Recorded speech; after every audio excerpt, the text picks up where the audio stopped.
بسم اللہ الرحمن الرحیم نحمده ونصلی ونسلم علی رسولہ الکریم اما بعد۔ ناظرین، امید ہے کہ آپ تمام احباب اللہ تعالیٰ کے فضل و کرم سے خیر و عافیت سے ہوں گے۔ ناظرین، آج ہمارا سبق نمبر 90 ہے۔ جغرافیہ قرآنی میں آج ہم جغرافیہ قرآنی کا دوسرا موضوع شروع کر رہے ہیں۔ پہلا موضوع مکمل ہوا شخصیات کا، جس میں انبیاء کا تفصیلی ذکر ہم نے کیا۔ اس میں حضور صلی اللہ علیہ وسلم جو آخری نبی ہیں ان سے متعلق تو چونکہ سیرتی جغرافیہ کے نام سے مکمل فن ہے، لیکن قرآن مجید میں چونکہ جغرافیہ قرآنی ہے تو قرآن مجید میں مذکور جتنے بھی حضور صلی اللہ علیہ وسلم کی غزوات سے ریلیٹڈ آیات ہیں تو انشاءاللہ ہم ان کی روشنی میں کچھ آخر میں جا کر، چونکہ حضور صلی اللہ علیہ وسلم آخری پیغمبر تھے تو اس لیے ہم ان کا ذکر بھی آخر میں کرنا چاہتے ہیں۔ اور اس کے علاوہ باقی تمام انبیاء کا تذکرہ ہوا جن کا قرآن مجید کے اندر تذکرہ آیا ہے، اور اس کے بعد غیر انبیاء میں ہم نے حضرت ذوالقرنین، حضرت لقمان اور حضرت ذوالقرنین کے قصے کے ضمن میں یاجوج ماجوج کا بھی ہم نے تذکرہ کیا۔ اب سبق نمبر 90 ہے اور جغرافیہ قرآنی کا دوسرا موضوع ہے اقوام۔ ناظرین، ان اقوام سے مراد وہ قومیں جن کے بارے میں یعنی یہ ہے کہ قرآن مجید کے اندر ان قوموں کا تذکرہ تو ہے، لیکن ان کی طرف جو مبعوث ہونے والا پیغمبر ہے اس کا ذکر قرآن مجید میں نہیں ہے، لیکن چونکہ یہی قوم اس کا ذکر ہمارے لیے عبرت کے لیے کافی ہے تو اس لیے اسی قوم کا ذکر ہی ہمیں قرآن مجید کے اندر ملتا ہے۔ قوم سبا کے نام سے اور سبا نام سے پوری ایک صورت بھی ہمیں دیکھنے کو ملتی ہے۔ تو آج ہم اس کا تذکرہ کر لیتے ہیں، یہ کون سی قوم تھی، کہاں رہتی تھی اور اس کے اوپر کس طرح کا عذاب آیا، تو آج ہم اس کا تذکرہ کرتے ہیں۔ تو ناظرین، یہ قوم تقریباً 950 قبل مسیح سے لے کر 115 قبل مسیح تک، یہ جو درمیان میں اتنا بڑا سالوں کا دورانیہ ہے، صدیوں کا، تو یہ اس قوم کی نام سے ایک حکومت تھی یمن کے اندر، اور بہت بڑی حکومت یہ رہی ہے۔ اور یہ لوگ پہلے اسلام پر قائم تھے اور اسلام مطلب اس وقت کا جو دین تھا اس پر تھے، لیکن یہ کہ پھر آہستہ آہستہ جب چونکہ یہ جہاں رہتے تھے تو وہ یہ جو ہمارا صحرا ہے، صحرا الربع الخالی کے نام سے جو صحرا ہے بہت بڑا عرب کے اندر، اس کے قریب چونکہ یہ یمن کے اندر تھے تو یمن کے اندر ان کا جو اس وقت دارالحکومت تھا وہ معارب تھا۔ تو معارب دارالحکومت کے اندر تھے، جو اس وقت بالکل خشک سالی کی وجہ سے پانی نہیں ہوتا تھا، اور وہاں پر جو پانی آتا بھی تھا تو وہ ادھر الربع الخالی صحرا کے اندر جذب ہو کر خشک ہو جاتا تھا، تو اس لیے ان لوگوں کے لیے پانی کا بڑا مسئلہ تھا۔ تو انہوں نے ایسا کیا کہ ارد گرد سے جو پہاڑیوں سے بارش کا پانی آتا تھا اس کے لیے آگے بند باندھ دیا، اور ایک بہت بڑا بند باندھ کے اس کو پانی کو روکنے کی کوشش کی، اور ایک بہت بڑا ان کا بند بن گیا، اور اس کے سامنے ایک بہت بڑی دیوار انہوں نے کھڑی کر دی۔ تو اسی کو سد معارب کہا جاتا ہے کہ ان کا جو معارب کے اندر بنایا ہوا جو یہ دیوار ہے، اور پھر وہ پانی ایک بہت بڑا ذخیرہ بن گیا اور وہ سیراب کرنے لگ گیا یمن کی زمینوں کو، تو یمن سرسبز و شاداب ہو گیا، اس کے اندر طرح طرح کے باغات اور طرح طرح کے پھل اور اس کی خوشبوئیں دور دور تک پھیلنے لگی، اور یہ لوگ بہت ہی متمول اور بہت ہی یعنی کھاتے پیتے یہ لوگ تھے۔ اور جب ظاہر ہے کہ نعمتیں اتنی زیادہ آ جاتی ہیں تو پھر انسان کے اندر اکڑاہٹ بھی آ جاتی ہے، پھر انسان کے اندر تکبر بھی آ جاتا ہے، پھر انسان کے اندر اس طرح کی ساری چیزیں بھی آ جاتی ہیں۔ تو اس قوم کے ساتھ بھی ایسا ہی ہوا کہ یہ قوم اس وقت دین پر تھی اور توحید پر قائم تھی، لیکن جب ان کے پاس یہ نعمتیں آئیں اور یہ پانی کی فراوانی کی وجہ سے اللہ تعالیٰ کی طرف سے یہ زمین نے خزانے اگلنے شروع کیے تو اس قوم نے ناشکریاں اپنی بڑھا دیں۔ بالآخر انہوں نے اپنے لیے دعا مانگنے لگے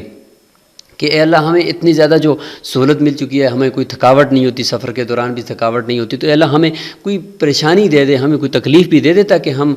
جو ہے وہ تھوڑا سا تکلیف کو بھی تو دیکھ لیں۔ تو ایسی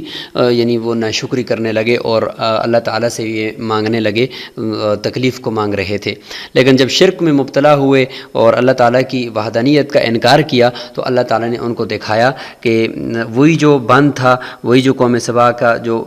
ان کی نعمتوں کا ذریعہ تھا، تھا وہی بند، اس کے اندر اتنا زیادہ پانی جمع ہوا کہ وہ بند بالآخر ٹوٹا اور ان کے اوپر یہ سیلاب کی شکل میں آیا، ان کے سارے باغات ختم ہو گئے، فنا ہو گئے، اور اس کی جگہ پر اللہ تعالیٰ نے جھاڑیاں اور بیر اور اس طرح کے جھاڑی دار درختوں کو، کانٹے دار درختوں کو اگا دیا، اور پھر یہ لوگ وہاں سے ہجرت کرنے پر مجبور ہو گئے۔ تو یہ اس قوم کے اوپر عذاب کا ناظرین خلاصہ تھا۔ ہم ان کی جگہوں کو بھی دیکھ لیتے ہیں اور وہاں پہ ہم عبرت حاصل کرتے ہیں۔ ان کی طرف نبی جو مبعوث ہوئے ان کا ذکر قرآن مجید میں نہیں ہے، صرف اس قوم کی ناشکری کا ذکر ہے اور اس قوم کے اوپر آنے والے عذاب کا ذکر ہے، تو اس لیے ہمیں اسی سے ہی عبرت حاصل کرنی چاہیے۔ تو ناظرین یہ ہے سیل عارم۔ سیل عارم مضبوط اور توانا کو کہتے ہیں، قوی کو کہتے ہیں، اور سیلاب کو کہتے ہیں۔ تو ایک بہت بڑا سیلاب بن کر یہ ان کا جو خود اپنا بنایا ہوا ڈیم تھا وہ ان کے لیے عذاب کا باعث بنا اور ان کے پورے علاقے کے اوپر وہ سیلاب بن کر آ گیا۔ تو یہ قرآن مجید کے اندر سورہ سبا کے اندر ہے کہ لقد کان لسبأ فی مسکنہم آیہ، کہ قوم سبا کے لیے ان کے رہائشی علاقے میں اللہ تعالیٰ کی عظیم نشانی تھی کہ جنتانی عن یمین و شمال، کے ان کے دائیں بائیں باغوں کے وسیع سلسلے تھے، اور کلوا من رزق ربکم واشکروا لہ، کہ ہم نے ان کو کہا کہ کھاؤ اپنے رب کا دیا ہوا اور اس کا شکر ادا کرو۔ بلدۃ طیبۃ ورب غفور، عمدہ شعر اور معاف کرنے والا رب ہے۔ فاعرضوا فارسلنا علیہم سیل العارم، انہوں نے اعراض کیا، توحید کا انکار کیا، تو انہوں نے جب اعراض کیا تو ان پر زبردست سیلاب ہم نے بھیج دیا، اور ان کے باغوں کے وسیع سلسلوں کو بدلناہم بجنتہم جنتین ذواتی اکل خمط واصل وشیء من صدر قلیل، کڑوے اور بدمزہ باغوں، جھاؤ اور کچھ تھوڑی سی بیری کے درختوں کے سلسلے میں ہم نے بدل دیا۔ یہ سب کچھ ان کے کفر کا بدلہ تھا، ان کی ناشکری کا بدلہ تھا، اور ہم ناشکر لوگوں کو ایسا ہی بدلہ دیتے ہیں۔ تو ناظرین یہ نیچے یمن ہے، تو یہ جہاں پہ یمن لکھا ہوا ہے بالکل اسی جگہ کے اوپر ہی یہ معارب ہے، معارب واقع تھا اور یہ ان کا دارالحکومت تھا، اور اسی جگہ پہ ان لوگوں نے بند باندھا تھا، چونکہ پانی جو آتا تھا جنوب سے شمال سے، وہ یہ جو الرب الخالی اوپر لکھا ہوا ہے یہ بہت بڑا صحرا ہے عرب کا، اس کے اندر خشک ہو جاتا تھا اور پانی اس کے اندر ڈوب جاتا تھا، لیکن انہوں نے بند باندھ کر پہاڑوں سے آنے والے پانی کو روکا صحرا کی طرف جانے سے، اور اپنے پورے علاقوں کو سیراب کرتے رہے، اور اللہ تعالیٰ نے اس کے نتیجے میں ان کو بہت بڑی نعمتیں عطا فرمائی تھیں، لیکن یہ کہ ناشکری کرنے کی وجہ سے وہ بند یہاں سے ٹوٹ گیا۔ تو یہ جگہ ہے یمن کا علاقہ۔ یہاں پہ کچھ آثار آپ دیکھ سکتے ہیں کہ دیکھیں یہ ان کے سیٹلائٹ سے لیکن بہت دور سے لی گئی تصویر ہے، اور یہ ان کے بند کی جو دیوار ہے وہ گولائی کی شکل میں یہاں آپ دیکھ سکتے ہیں۔ اسی طریقے سے یہ قریب سے لی گئی تصویریں ہیں، اور یہ ان کی اس وقت کے آثار آج بھی یہاں پہ موجود ہیں، اور عبرت حاصل کرنے والوں کے لیے بہت بڑا سامان ہے۔ یہاں پہ بھی آپ ان کے یہ بڑے محلات تھے اس وقت بنائے ہوئے، بہت ہی ناز و نعمت میں یہ پلنے والے لوگ تھے، دین اسلام بھی تھا، لیکن یہ کہ اس کے باوجود انہوں نے ناشکری کی۔ یہ دیکھیں دیوار کے آثار ابھی بھی موجود ہیں ان کے،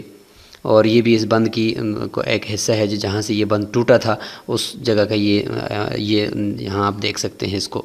اور یہ اس کے قریب تقریباً 10 کلومیٹر دور ابھی 1986 میں ایک عرب یمن کے بادشاہ نے ایک نیا بند باندھا ہے، اس کی یہ تصویر ہے، اور لیکن یہ بہت چھوٹا ہے، اور وہ جو تھا بہت پرانا جو تھا قوم سبا کا بنایا ہوا۔ دیکھیں یہ ٹوٹا ہوا یہ دیوار جہاں سے یہ بند ٹوٹا ہے تو اس کی یہ دیوار ہے، یہ بہت بڑا تھا، شمالاً جنوباً جہاں جو آنے والا پانی تھا وہ سب کو یہ روکتا تھا۔ تو ناظرین آج کے سبق میں ہم نے قوم سبا کا یہ تذکرہ آپ کے سامنے کیا، اور اس سے متعلق جو ہمارے پاس معلومات تھیں ان کی روشنی میں ہم نے کچھ آپ کے سامنے رکھا۔ مزید اس کے بارے میں آپ معلومات حاصل کریں، سورہ سبا کی تلاوت کریں، اس کی تشریح کو دیکھیں تفاسیر کے اندر، انشاءاللہ آپ کو اور بھی جانکاری حاصل ہوگی۔ السلام علیکم ورحمۃ اللہ وبرکاتہ۔